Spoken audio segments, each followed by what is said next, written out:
Bonjour, je suis Jean-René Rodrigue. Dans cet exercice, nous allons apprendre à créer un bloc dynamique qui va présenter une répétition linéaire. Ce que nous avons dans l'exemple, c'est une fenêtre présentant 4 carreaux.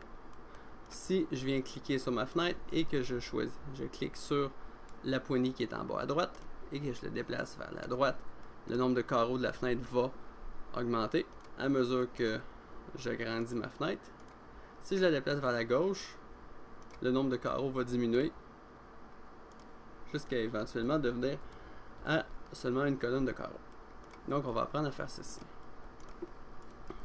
Pour faire ça, j'ai ma fenêtre qui n'est pas encore un bloc à 4 carreaux. Je vais commencer avec ça. Je vais créer un bloc que je vais appeler fenêtre. Choisir un point. Donc le coin supérieur gauche, ça me convient. Je clique sur OK. Maintenant que j'ai mon bloc, c'est pas encore un bloc dynamique. Ça va devenir un bloc dynamique lorsque je vais aller dans l'éditeur de blocs. Et lorsque je vais lui ajouter son paramètre et son action. On va ajouter un paramètre. Qui va être un paramètre linéaire qui est la largeur de la fenêtre. Donc plus la fenêtre va être large, plus le nombre de carreaux va être grand. Donc d'ici à là. Ensuite, l'action, ça va être un réseau. Donc sélectionner le paramètre. Qu'est-ce qu'il va contrôler? Le nombre de répétitions du réseau. C'est mon paramètre distance 1. Ensuite, choisir des objets.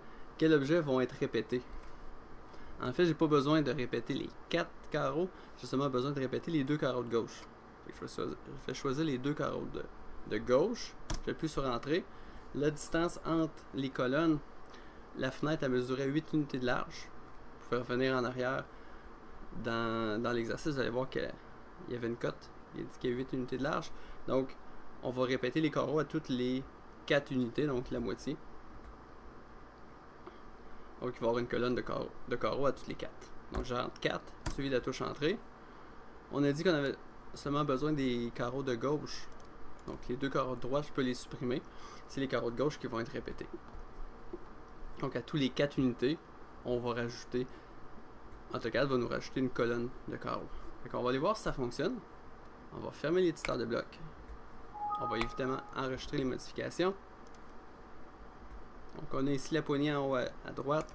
Si on la tasse, à chaque fois qu'on va dépasser un multiple de 4, on va avoir une nouvelle colonne de carreaux qui va apparaître. Donc si je vais à 12, j'ai 3 carreaux, 3 colonnes de carreaux. Si je vais à 16, je vais en avoir 4. Si je vais à 17, je n'ai pas encore assez, mais si je me rends à 20, je vais avoir une 5e colonne. Ça correspond presque à notre besoin. Par contre, on aimerait peut-être ça que la bordure de la fenêtre à suivre, qu'elle vienne fermer, qu'elle soit toujours à droite de la dernière rangée de carreaux. Je vais ramener ça là. On va retourner dans l'éditeur de blocs et on va retravailler notre bloc.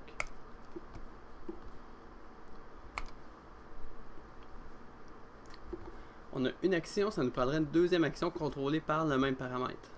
Ça va nous prendre une action de étirer.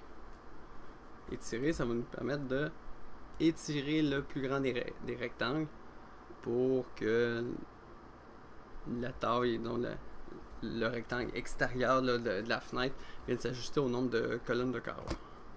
Donc je clique ici sur étirer, sélectionner un paramètre, il n'y a pas de problème à utiliser 2 fois le même paramètre pour 2 actions différentes. Spécifier un point paramétrique à associer. Donc on veut que ce soit le côté droit qui contrôle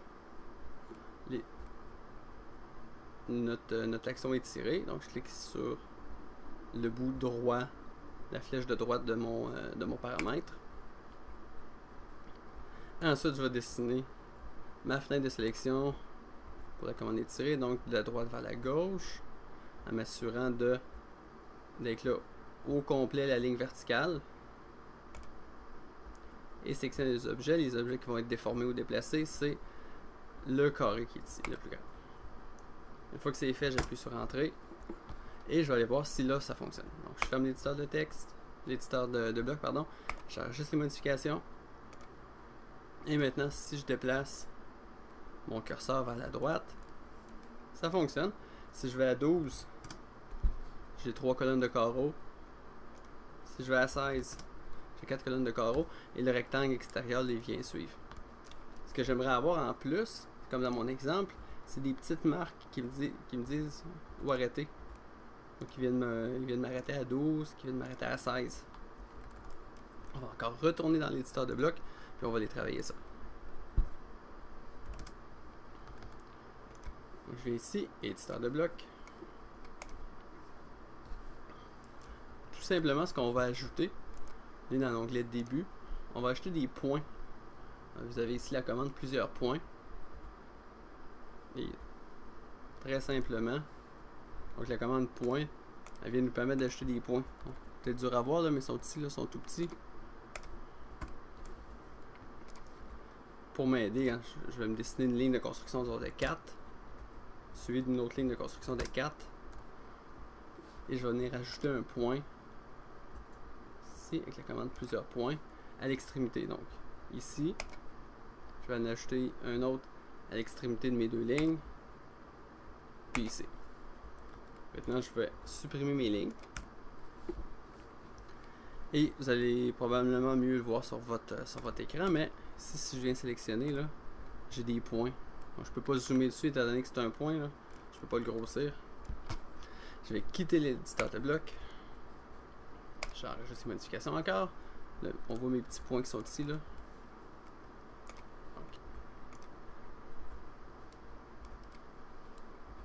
Je peux venir comme ça déplacer et je viens m'accrocher sur mes points pour vraiment venir contrôler précisément la largeur de ma fenêtre. J'aurais peut-être pu aussi les mettre en haut, mes points, ça aurait peut-être été plus logique. Mais c'est pas grave, ça fonctionne. L'important c'est de venir s'accrocher dessus. Donc, ça complète l'exercice, un petit peu plus compliqué que les autres. Je vous laisse le temps de le réaliser et je vous attends dans l'exercice suivant.